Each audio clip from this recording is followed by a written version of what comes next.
medical pouch. Something you need whether you're in an urban or wilderness environment.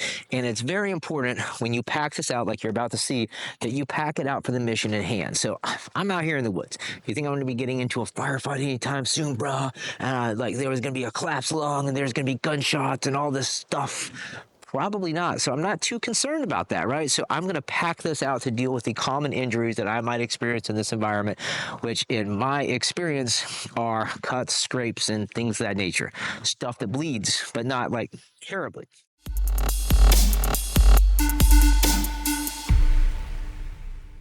So let's go ahead and look at what we got going on here. So right here on the outside, look at that. It's just beautiful. And one thing, we got some Velcro. I got to put the med patch here so I know what the hell it is, even though I know what it is, right? So got the Velcro, cool. Got the med patch. We got some webbing right here. We can attach stuff, sweet. On the side, I got nothing because I didn't have anything to put there, and I'm not one of those guys just to put random shit on my gear just because I don't have, just because I think something needs to go there. You know, everything needs to be intentional and have a gosh darn purpose. So I have space to put stuff here if I wanted to. Now, on this side, I put my cat tourniquet. Now, I always carry a tourniquet. It doesn't matter what environment I'm in. It just, I'd rather have it and not need it than the opposite, right? So, as you can see, put it in here in the webbing, and then the elastic cordage keeps this in place super secure. So I like that a lot. On the back, this is a MOLLE compatible platform with these two straps, that button at the bottom, so I can literally attach this to my backpack if I wanted to. Now, something to mention about that, sure, attach this to the outside of your backpack, cool, great. Now, that's fine as long as you're moving through fairly open environments, but in my experience, I made the horrible, terrible mistake of attaching gear to the outside of my backpack and then getting up into some really tight spaces, having to low crawl and push through really dense vegetation. And maybe 20 minutes later, I stop and take a break and find out that that pouch that I thought was attached to my pack really securely is gone. Right, that would suck, right? So, yeah, I carry this on the outside, but if I see the situation is going to be a little different, I'm going to put this inside my pack just to be safe. Okay, so let's go ahead and crack this open. And the first thing to mention here, guys, is Velcro is not tactical. Oh, that's loud. Yeah. Funny joke, right? There is no such thing as tactical Velcro. So, yeah. Look at that. Looking pretty nice there, huh? Don't you love how that opens up? Everything that you need right there at your fingertips. Now, like I said, I want to have this packed out with the equipment that I'm going to need to deal with cuts, scrapes, and bruises and things that bleed. Nothing like catastrophic, right? But I need to be able to deal with that. So we have some medical gloves because we don't want infection, right? We have some ENT shears for cutting things like bandages, right? We have, I threw like this emergency bandage, Israeli bandage in there. You know, not a bad idea to have it. I can quickly use that. But I also have some bandage rolls right here. And behind this, behind it, look, see there's two parts right there? This and then behind that, I have some more gauze pads, right? So what I want to be able to do is I want to be, let's say I get cut. Well, you know what? I'll tell you, it's not a what if, it's actually what happened. And this kind of inspired me to kind of change my medical kit. So, quick story.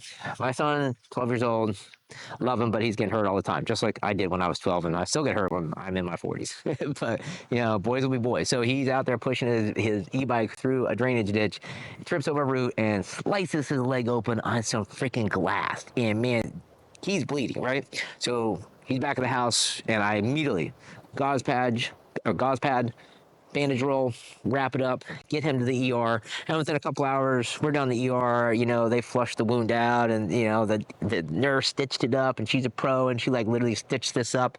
No time flat, right? It maybe took her like 5 minutes max, and I'm like, wow, okay, that's pretty cool. But what if I didn't have access to an ER?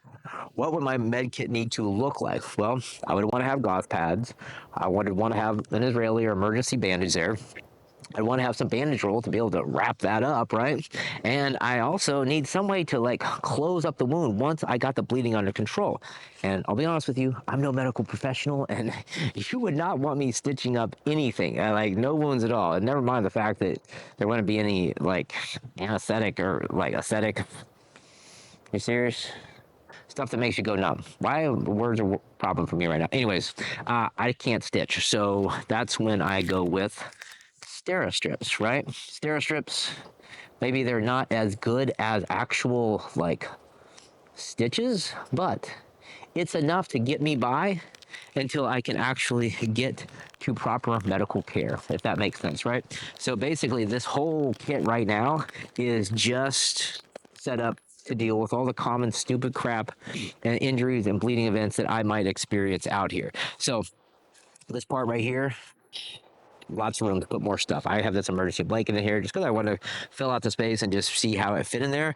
But for me and my purposes, this is how I have it laid out. Now, one more quick look through here. We got the medical gloves here, right? There is a pocket behind this. What do I have down here? I can't remember.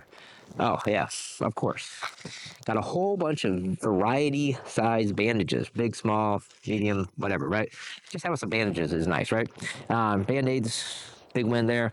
And, got me thinking, who is the dude who invented Band-Aids, man? That guy has got to be a billionaire, right? So, whatever. Anyway, we got these two pockets right here, right? We got the one with the Israeli bandage, and right behind it, the EMT shears. And then on this side, like you guys saw, the Stera strips. I also have this splinter out, this little tweezers right here, sterile tweezers. Splinters are definitely a thing out here in the woods, obviously. And then, like I believe I showed you, I got a whole bunch of bandage rolls right here. So with this kit, I feel pretty confident. I can patch up anything, stop any bleeding, and even if it's severe, I can take care of it to the point where it'll be okay until I can get proper medical care. So big shout out to Laura at Roaring Fire Gear for sending me this pouch for review. I definitely appreciate it. And if you're interested in supporting your favorite survivalist, please check out the pin posts and the descriptions to purchase this medical pouch, because everybody needs a gosh darn medical pouch, and you probably really want a medical pouch that looks this freaking cool. So check out the links, stay safe out there, and I'll see you in the next one.